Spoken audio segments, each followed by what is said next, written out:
Friends, spirit word spirit angel से मैं अनुराधा आप सभी का स्वागत करती हूँ। दोस्तों, डिवाइन मैस्कुलिन के लेटर का ये जवाब है हमारी प्यारी डिवाइन फेमिनिन का उनके प्रति स्नेह और सम्मान से भरा हुआ ये जो एनर्जी है, हमारी प्यारी सभी डिवाइन फेमिनिन की ये कलेक्टिव एनर्जी है। जनरल रीडिंग है, सभी डिवाइन फेमिनिन को रिजोनेट करेगी या नहीं ये आप अपनी आंतरिक भावनाओं से समझ सकते हो। तो चलिए हमारी प्यारी डिवाइन फेमिनिन अपनी डिवाइन मैस्कुलिन को जवाब में क्या बताती है। तो चलिए हमारी प्यारी डिवाइन फेमिनिन अपने डिवाइन मैस्कुलिन को जवाब में उनके लेटर के जवाब में उन्हें क्या बताना चाहती है, इस लेटर में हम इस लेटर के माध्यम से देखते हैं। मेरे प्यारे डिवाइन मैस्कुलिन, आपको आपकी फीलिंग्स बताने की मुझे कभी आवश्यकता ही नहीं पड़ी है और ना ही कभी पड़ेगी। आपको मुझे समझाने की भी कभी ज़रूरत नहीं पड़ेगी, ये आप स्वयं जानते हो, क्योंकि मैं हमेशा प्रतिपल आपसे जुड़ी हुई हो और मेरी आत्मा क्या चाहती है ये मैं भली भांति समझ सकती हूँ। मेरे जाने के बाद आप निश्चित ही बदल चुके हो, ये बात भी मैं जानती हूँ। मैंने आपसे जो जो भी कहा था वो सब सच हो रहा है, ये भी मैं जानती हूँ और इसका एहसास भी पूरी तरह से आपको हो रहा है, हो चुका है, ये भी मैं जानती हूँ।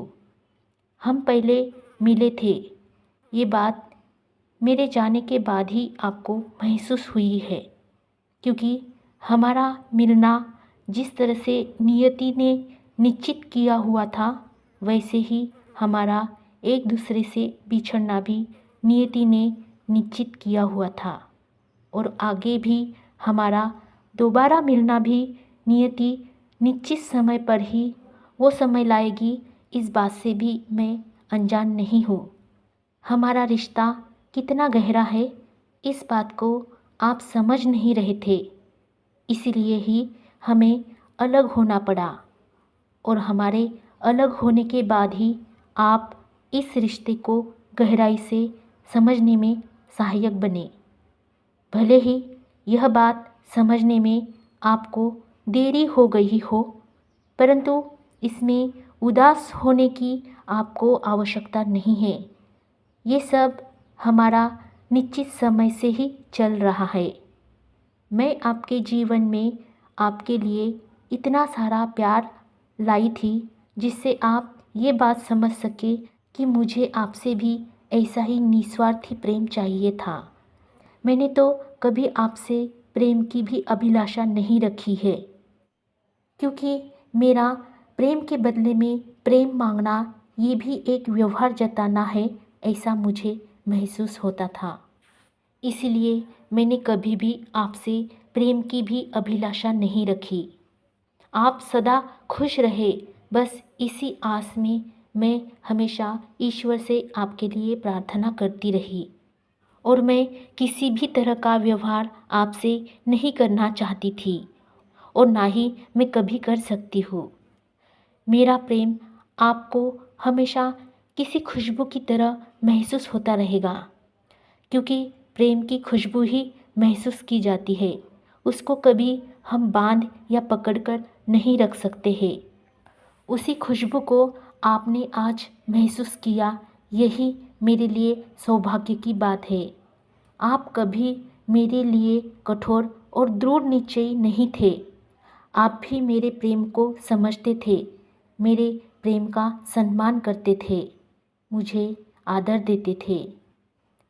बस इतना था कि आप अपने ज़ुबान से कभी कुछ बोल ना पाए, परंतु आपके दिल में मेरे लिए जो सम्मान और जो प्रेम था और अभी है, उसका मैं आदर करती हूँ, उसकी मैं पूजा करती हूँ। आपके प्रेम से ही आज मैं इतनी निश्चल, स्थिर और सर्वव्यापी बनकर कई लोगों को, समस्याओं को, उनके दुखों को, उनकी पीड़ा को समझने में और हल करने में कामयाब हो रही हूँ। ये सब आपके ही प्रेम का प्रभाव है। और हाँ, आपको बताऊँ कि हम फिर से मिलेंगे, हम इसी जन्म में फिर से दोबारा मिलेंगे। हम फिर से एक दूसरे के सामने ज़रूर आएंगे। हाँ, मैं अभी भी वैसी की वैसी ही हूँ जैसे आपके सामने आपको पहली बार मिली थी।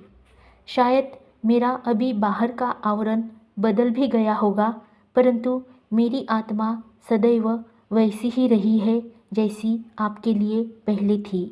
और मैं आज भी आपको वैसा ही प्रेम करती हूँ जैसा आपसे पहले करती थी। मेरा प्रेम आपके प्रति कभी बदला ही नहीं और ना ही कभी बदलेगा। मैं आपकी सभी आंतरिक भावनाओं को समझती हूँ। आपको खुद में उदास होने की या मुझसे क्षमा की याचना करने की भी आवश्यकता नहीं है। आपने मुझे किसी भी तरह का कोई दुख पीड़ा स्वयं के द्वारा नहीं पहुँचाई है। जो कुछ भी हुआ वो नियति की बनी हुई योजना थी जिससे आप और स्वयं मैं भी गुजर रही थी। मेरा आपके प्रति बहुत ज़्यादा चिंतित होकर खुद को खुद से दूर होकर आप पर ही निर्भर रहना ये नियति नहीं चाहती थी। मैं अगर आपसे अलग भी हो गई हूँ तो इसमें आप और मैं दोनों की कोई भूल नहीं है। ये सब हम दोनों को साथ लाने में और भी सहायक बनाकर एक दूसरे को मान सम्मान से स्वीकार कर उस परम प्रेम में लुप्त हो जाने के लिए रचाई हुई प्रकृति की योजना थी।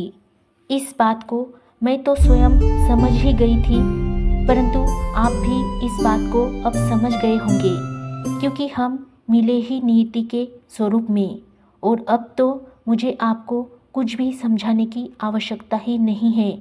आप स्वयं इस रिश्ते को और उस महान परम सर्वशक्तिमान ईश्वर की योजना को भी समझ चुके होंगे।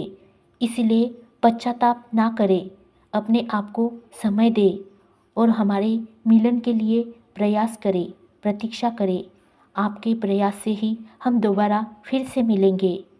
मैं तो हमेशा इस समय की प्रतीक्षा में ही थी। आप अपनी आंतरिक भावनाओं को समझकर खुद को और मुझे भी पहचान सके और हमारा फिर से पुनर्मिलन हो जाए जैसा पहली बार हुआ था। मैं आपकी प्रतीक्षा में हूँ, मैं आपके इंतज़ार में हूँ। आपकी प्यारी डिवाइन फेमिनिन। दोस्तों, ये एनर्जी हमारी बहुत सी डिवाइन फेमिनिन की जो कि इस लेटर के माध्यम से कलेक्टिव एनर्जी पूरी तरह से मुझे जो मैसेजेस डिवाइन फेमिनिन के डाउनलोड हो रहे थे उसी पर आज का ये लेटर जो बन गया है वो हमारी सभी प्यारी डिवाइन फेमिनिन की कलेक्टिव जनरल रीडिंग है। बहुत सी डिवाइन फेमिनिन को ये रिजोनेट कर सकता है। तो दोस्तों, इस जर्नी में चाहे किसी भी स्टेज में आप हो, अगर आपको किसी भी सहायता की ज़रूरत हो तो आप अपना पर्सनल रीडिंग बुक कर सकते हो। पर्सनल रीडिंग बुक करने के लिए आपको व्हाट्सएप पर दिए गए स्क्रीन पर दिए गए नंबर पर व्हाट्सएप मैसेज करना है, कॉल नहीं करना है क्योंकि आपके कॉल्स ब्लॉक लिस्ट में चले जाते हैं। इसलिए व्हाट्सएप मैसेज करें पॉजिटिव एनर्जी के लिए और अपनी स्थिति को, अपनी परिस्थिति को सुधारने के लिए। अगर आप कोई क्रिस्टल, पॉजिटिव क्रिस्टल अपनी बॉडी पर रखना चाहते हो तो वो क्रिस्टल भी आप ऑर्डर बुक कर सकते हो। आपका ऑर्डर तुरंत बुक किया जाएगा। दोस्तों, क्रिस्टल जो होते हैं वो गॉड गिफ्ट होते हैं जो पॉजिटिव एनर्जी के साथ एनालाइज करके आपको दिए जाते हैं। तो खुश रहिए, आबाद रहिए, पॉजिटिव रहिए, अपना ध्यान रखिए और मेडिटेशन करते रहिए। सभी के लिए happy journey. Love you all, take care all.